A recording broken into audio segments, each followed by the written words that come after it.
को। और बहुत जल्दी कुछ दिनों के अंदर सीबीआई मनीष जी को गिरफ्तार करने वाली है।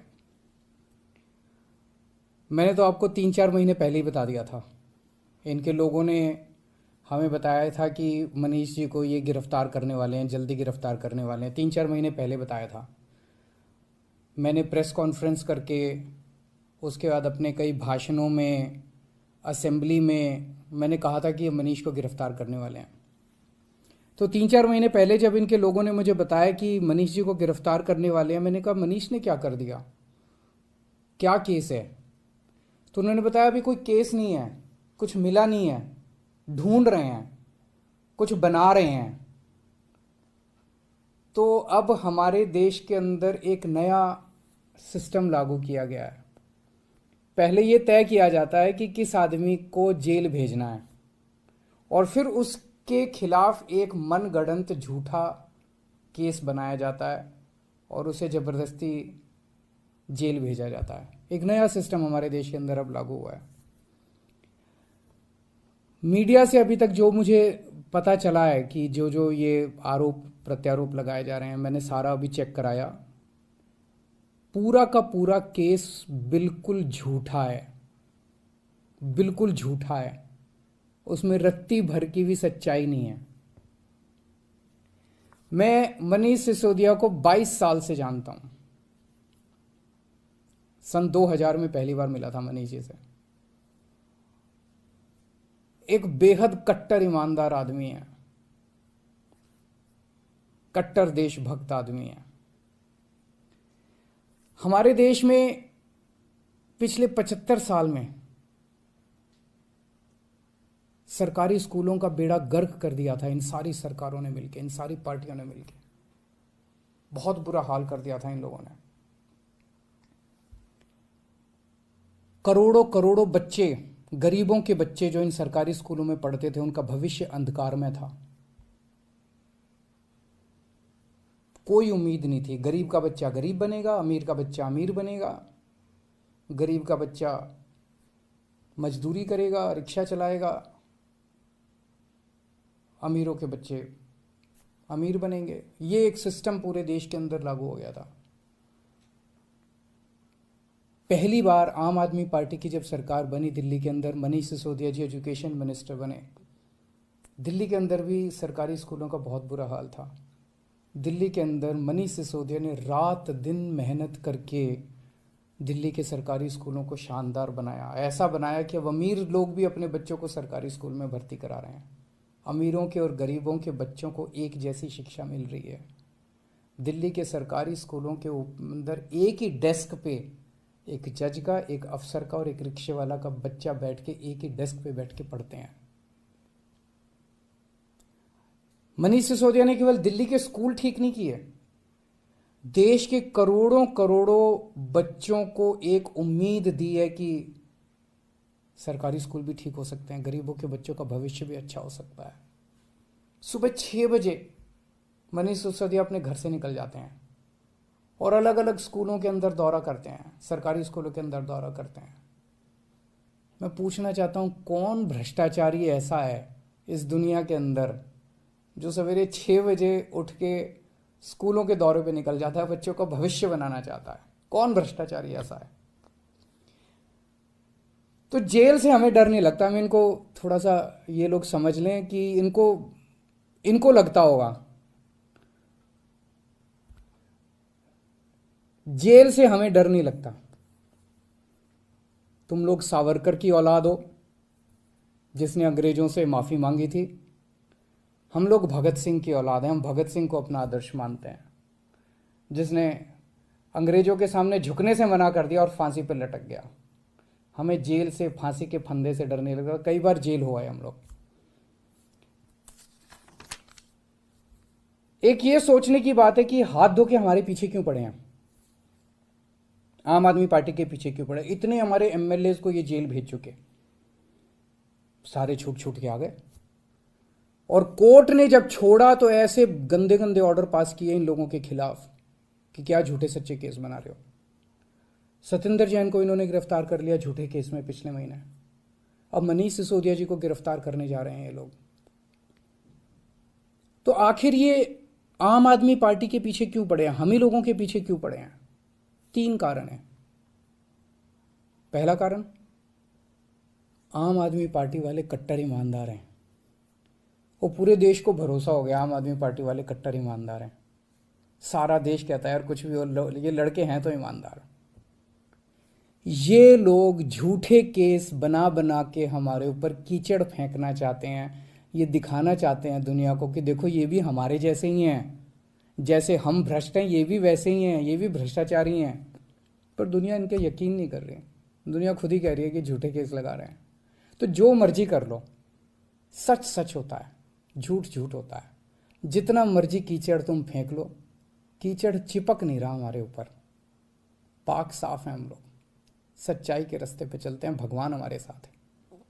दूसरा कारण, ये हमारे पीछे क्यों पड़े हैं हाथ धो के? जब से पंजाब में आम आदमी पार्टी जीती है, पूरे देश के अंदर आम आदमी पार्टी की आंधी आ रही है। पूरे देश के अंदर। सभी पत्रकार बंधुओं को नमस्कार। भारत के इतिहास में भ्रष्टाचार का कीर्तिमान बनाने वाली भारतीय जनता पार्टी, जिसके नाम पर एक नहीं अनेकों भ्रष्टाचार के मामले दर्ज हैं, जिसका राष्ट्रीय अध्यक्ष रक्षा सौदे में कैमरे पर दलाली लेते हुए पकड़ा गया हो, आज वो पार्टी एक के बाद दूसरे, दूसरे के बाद तीसरे, तीसरे के बाद चौथे तमाम मनगढ़ंत और फर्जी मामले दिल्ली सरकार के खिलाफ बना रही है। और अभी जो मौजूदा मामला निकलकर सामने आया है, एक्साइज पॉलिसी में सीबीआई से जांच कराने का, मैं साफ तौर पे कहना चाहता हूं, अरविंद केजरीवाल के मॉडल से, शिक्षा के मॉडल से, बिजली के मॉडल से, पानी के मॉडल से, स्वास्थ्य के मॉडल से, दिल्ली के मॉडल से, बुजुर्गों की तीर्थ यात्रा के मॉडल से, माताओं बहनों को बस की फ्री यात्रा के मॉडल से डर के और भयभीत होकर एक के बाद दूसरा मामला केजरीवाल सरकार के खिलाफ नरेंद्र मोदी जी लगा रहे हैं। मोदी जी को रात के सपने में भी केजरीवाल आते हैं। मोदी जी को केजरीवाल के मॉडल से डर लगता है, केजरीवाल से डर लगता है, क्योंकि बहुत तेजी के साथ पूरे देश में अरविंद केजरीवाल और आम आदमी पार्टी की लोकप्रियता बढ़ रही है। पंजाब की जीत के बाद गुजरात, हिमाचल, दूसरे राज्यों में, मध्य प्रदेश तक में आम आदमी पार्टी की लोकप्रियता बढ़ रही है। और इससे घबराकर वो कभी सीबीआई, कभी ईडी, कभी दिल्ली पुलिस, इन तमाम हथियारों का इस्तेमाल करके आम आदमी पार्टी को रोकना चाहते हैं। लेकिन मैं भारतीय जनता पार्टी से कहना चाहता हूं, मैं नरेंद्र मोदी जी से बहुत साफ शब्दों में कहना चाहता हूं, हम सावरकर को मानने वाले नहीं हैं। हम सावरकर की तरह अंग्रेजों से माफी मांगने वाले लोग नहीं हैं। हम शहीद आजम भगत सिंह की विचारधारा को मानने वाले लोग। और इसलिए ये जेल की बंदर घुड़कियां मत दिखाओ, ये गिरफ्तारी की बंदर घुड़कियां मत दिखाओ। आपने जितने मामले अब तक दिल्ली की सरकार के खिलाफ और हमारे विधायकों के खिलाफ किए हैं, सारे के सारे मामले बेबुनियाद, फर्जी और मनगढ़ंत हैं। 42 विधायकों को उठा के जेल में डाला, कोर्ट से उनको बरी कर दिया गया, दिल्ली पुलिस को लताड़ लगी, एफआईआर लिखाने वालों को लताड़ लगी। हमारे मुख्यमंत्री पे सीबीआई का छापा मारा, आज तक कुछ नहीं निकला। हमारे उप मुख्यमंत्री पे सीबीआई का छापा मारा, कुछ नहीं निकला। हमारे कैलाश गहलोत पे ईडी का छापा मारा, इनकम टैक्स का छापा मारा, कुछ नहीं निकला। सत्येंद्र जैन को 2 महीने से जेल में रखा हुआ है ईडी ने। मैं पूछना चाहता हूं नरेंद्र मोदी जी, आपकी ईडी को सुष्मिता सेन को ललित मोदी मिल जाता है, सुष्मिता सेन को ललित मोदी मिल जाता है, मोदी जी को ललित मोदी नहीं मिलता है। मोदी जी को मेहुल चौकसी नहीं मिलता, मोदी जी को नीरव मोदी नहीं मिलता। मोदी जी को चश्मा पहन के विजय माल्या 10,000 करोड़ लूट कर चिढ़ाता है, वो नहीं दिखता। 6,000 करोड़ लूट के नितिन संदेशरा हिंदुस्तान छोड़ के भाग गया, वो नहीं दिखता। मैं पूछना चाहता हूं नरेंद्र मोदी जी, DHFL ने 34,000 करोड़ रुपए का घोटाला किया, देश की जनता का पैसा लूटा और 27 करोड़ रुपए आपकी पार्टी को चंदा दे दिया। ना उसको ईडी पकड़ रही है, ना सीबीआई पकड़ रही है, कोई कार्रवाई नहीं कर रही है। 11 लाख करोड़ रुपए आपने अपने चंद पूंजीपति मित्रों का माफ कर दिया, उस पर ना ईडी कार्रवाई करती है, ना सीबीआई कार्रवाई करती है। 2.40 लाख करोड़ रुपए बैंक फ्रॉड चंद पूंजीपतियों ने किया, वो ना आपकी ईडी को दिखती है, ना सीबीआई को दिखती है, ना पुलिस को दिखती है। आपकी ईडी और सीबीआई को कौन दिखता है?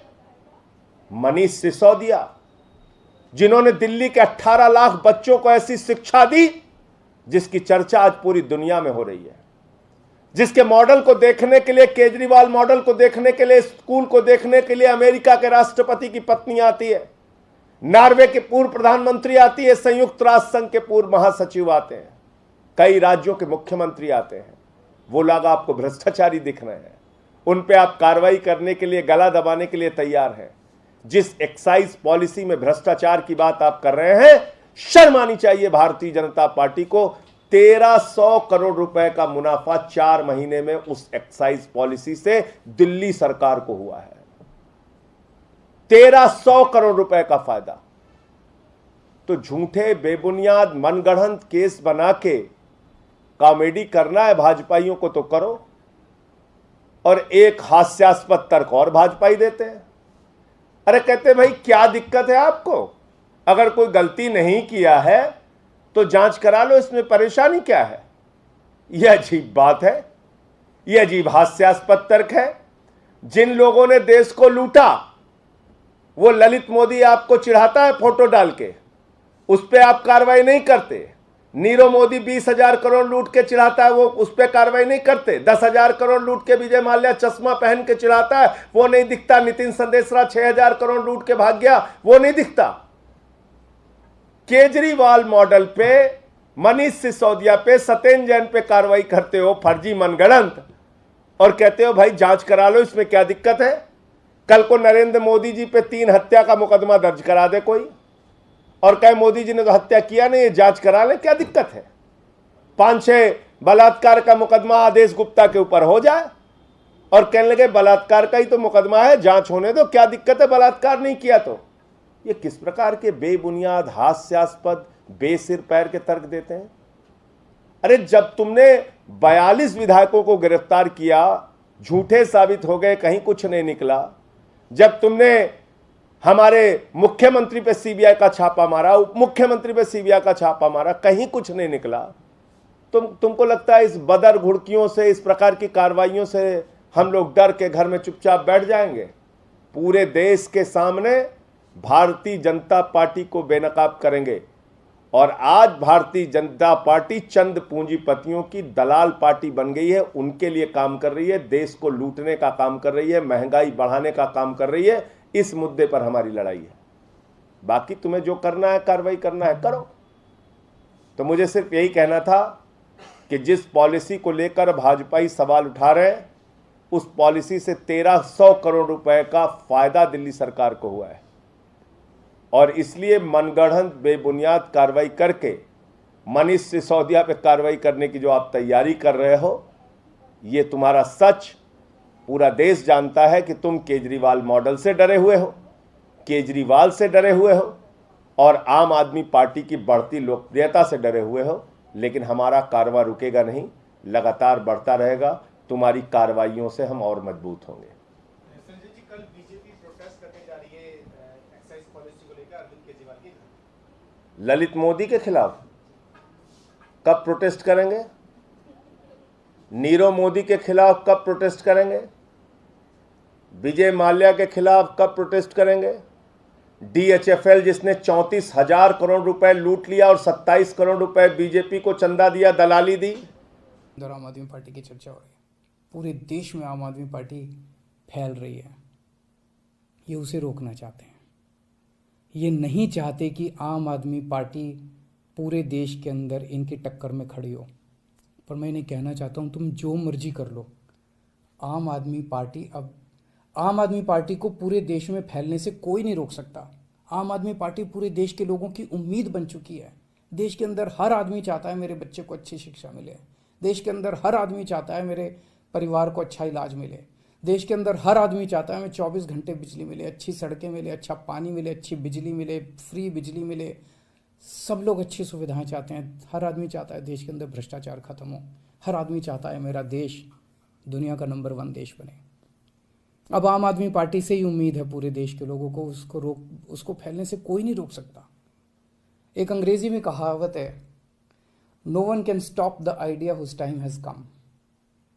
आम Aadmi party's time has come, India's time has come. Bharat का समय आ चुका, अब कोई नहीं रोक सकता। और तीसरा कारण, ये क्यों हमारे पीछे हाथ धो के पड़े हैं, दिल्ली के कामों को रोकना चाहते हैं। दिल्ली के अंदर जो शानदार काम हो रहे हैं, सिंगापुर की सरकार पूरे दुनिया के मेयर बुलाए उन्होंने, और केजरीवाल को बुलाया कि आके इनको जरा सा सिखाओ कि आप दिल्ली में क्या काम कर रहे हो। इससे बड़ी गर्व की बात क्या हो सकती है। दिल्ली के कामों की पूरी दुनिया में चर्चा हो रही है। ट्रंप साहब की वाइफ आई थी, वो हमारे स्कूल देखने जाती हैं। ये हमारे दिल्ली के कामों को रोकना चाहते हैं। खासकर दिल्ली में एजुकेशन और हेल्थ में बहुत शानदार काम हुए, इसीलिए उन्होंने पहले हेल्थ मिनिस्टर को जेल में डाला और अब एजुकेशन मिनिस्टर को इन्होंने जेल में डाला। पर मैं दिल्ली के और देश के लोगों को यकीन दिलाना चाहता हूं कि काम नहीं रुकेंगे। इन्होंने सत्येंद्र जैन को 2 महीने से जेल में है, 2 महीने रख लिया, 3 महीने रख लेंगे, 4 महीने फिर निकल आएंगे, काम फिर चालू हो जाएंगे। मनीष सिसोदिया जी को अब ये जेल भेजेंगे, महीना, 2 महीना, 3 महीना, कब तक जेल में रखेंगे। तो झूठा केस है, कोर्ट में जाके गिर जाएगा, डांट पड़ेगी इनको, देख लेना। मनीष सिसोदिया जी बाहर निकल आएंगे। काम नहीं रुकेगा। 75 साल में इन पार्टियों ने मिलकर देश को बर्बाद कर दिया। 75 साल में कितने देश हमसे आगे निकल गए। क्यों? हमारे में कोई कमी है? भारत के लोगों में कोई कमी है? सबसे इंटेलिजेंट लोग हैं भारत के लोग। इन पार्टियों ने दगा दिया है, इन्होंने लूटा है, इन पार्टियों ने मिलकर देश को लूटा है। ये अपनी लूट जारी रखना चाहते हैं, लेकिन अब देश खड़ा हो रहा है। दिल्ली से जो ये चिंगारी निकली है ये पूरे देश में फैलेगी और इसे कोई नहीं रोक सकता, because it's time has come. अब देश खड़ा हो रहा है, देश जाग रहा है, देश ने देख लिया कि हो तो सकता था यार। अगर दिल्ली में हो सकता तो 75 साल में क्यों नहीं हुआ, बाकी देश में क्यों नहीं हुआ। इन पार्टियों ने मिलकर देश को जानबूझ के गरीब रखा, इन पार्टियों ने मिलकर देश को जानबूझ के अनपढ़ रखा। अब नहीं होगा। अब मेरा देश दुनिया का नंबर 1 देश बन के रहेगा। तुम जितने मनीष सिसोदिया को जेल में डाल लो, जितने सत्येंद्र जैन को, अरविंद केजरीवाल को भी डाल लो, सूली पे चढ़ा दो, खूब अरविंद केजरीवाल निकलेंगे।